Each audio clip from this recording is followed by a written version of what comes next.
হঠাৎ ঝড়ো বৃষ্টি পুরো একদম সব কিছু এলোমেলো করে দিয়ে গেল। আর তার মধ্যে আমি বাড়িও ছিলাম না। এসে দেখি এই অবস্থা, সব গাছ উল্টে পড়ে আছে।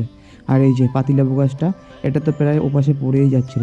ভাগ্যিস খুব বেশি ঝড় হয়নি, সোজা করে দিলাম এটা।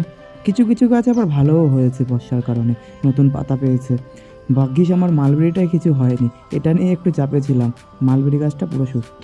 আর এই যে চন্দ্রমল্লিকা, এনাদের কী হবে জানি না। কিন্তু দুঃখের বিষয় জবা গাছটি, এটার ফুলটা প্রায় 3-4 দিন থাকে, কিন্তু আমার নিজের বুকে পাথর রেখে ফুলটাকে কেটে ফেলতে হলো।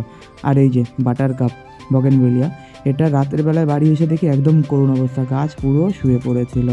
এই জন্যই ছোটো গাছে ফুল নিতে নেই বর্ষার দিনে, কারণ ফুল হলে বর্ষায় ঝুঁকে পড়ে। আর নীলমণিলতা এ তো উল্টেই গেছিলো। কিন্তু আরও একটা জিনিস দেখলাম খুবই কষ্টের, এই বগেনভেলিয়া গাছটির উল্টো দিকে ছিল একটা মিস অ্যালিসের একটা ডাল ভেঙে গেছে, ডালে ছিল ফুলও। এই কষ্ট কিভাবে যে ঠিক করবো নিজেও জানি না। দেখা যাক এটা কি হয়। আজ আসি, আবার দেখা হবে।